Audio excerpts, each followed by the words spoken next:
Lyme disease is a illness that ever since it was discovered has caused a lot of problems.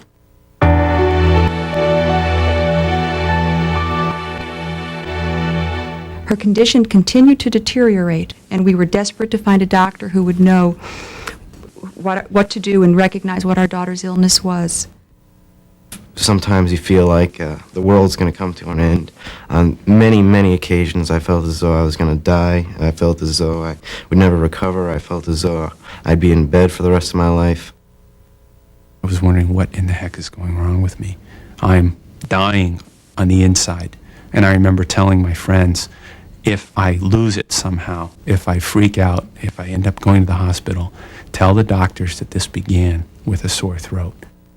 At that point, I had just thought I was going to die and that I couldn't get a diagnosis, and I started to do things like use separate towels, and I was afraid to kiss my daughter goodnight or have her sleep with me or do the things we usually did because I didn't know what I had and I didn't want to give her anything.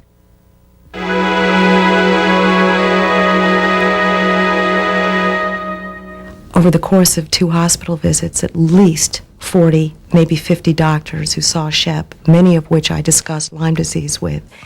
And no, they just literally turned their ear to it. It just wasn't possible. They tested me for multiple sclerosis, brain tumor, cancer, AIDS, leukemia. The tests were, EKG, EEG, CAT scan, ultrasounds, MRIs. The tests were just ran the gamut. It became extremely hard, especially since I had to seek help out of state. I didn't get to see my friends that much. When I was feeling better and well enough to do something, never was I feeling well enough to do what they were doing. None of the doctors believed my story. They didn't believe that I was sick. They first tested me for cocaine and opium and all those things. I was constantly denied that I was sick, and it was the toughest time of my life. One thing that was very difficult for me was when I could no longer work. I completely lost my sense of self. I lost my identity, and I became very, very depressed over being ill and unable to do so many things and losing everything I thought I had worked for.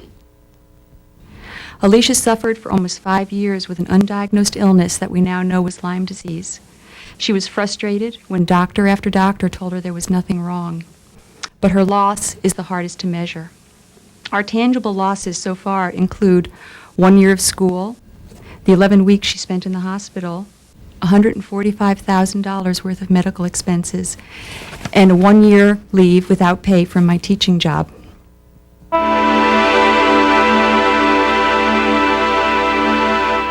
Every day is a new day, and that's important. That's something that I think everyone with Lyme disease needs to hear. Alicia has gotten past it. Alicia's very much in the moment, and now that she's feeling better, she really wants to move on, and just sort of shrugs her shoulders and said, they don't know. And we're glad to find doctors who do know, or who are at least willing to listen to their patients. When I got better, I thought I'd just stay with it to show people that there is life after Lyme and give them encouragement.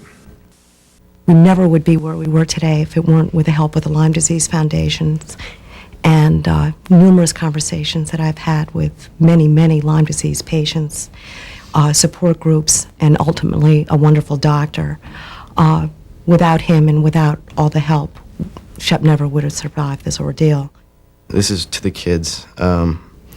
If you're lying in bed or you're struggling, don't know whether you have Lyme disease or not, or aren't sure what's going to happen, you have to keep fighting. A lot of kids, or a few kids out there with Lyme disease, have given up.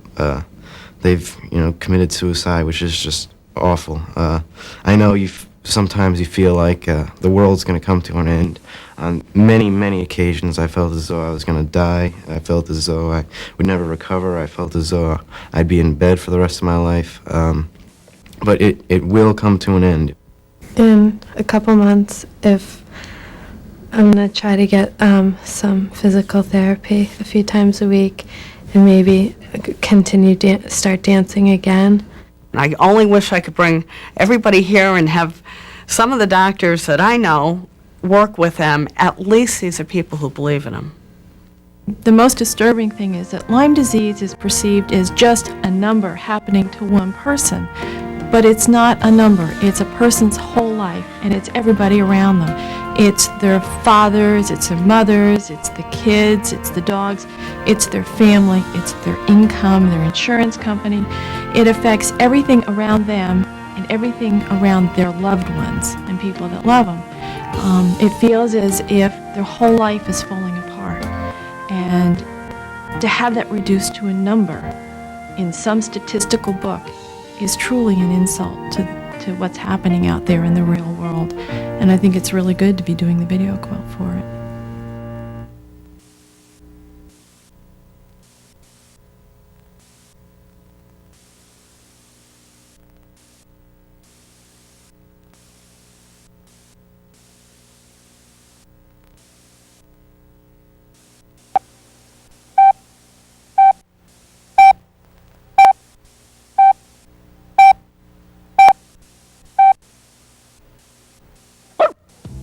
Lyme disease prevention is up to you, so wear white or light-colored clothing when you go outside so you can see the ticks. Tuck your shirt into your pants and your pants into your socks. Then have your parents spray you with bug repellent. Last but not least, check yourself for ticks every day. Oh yeah, and don't forget to protect and check your pets too.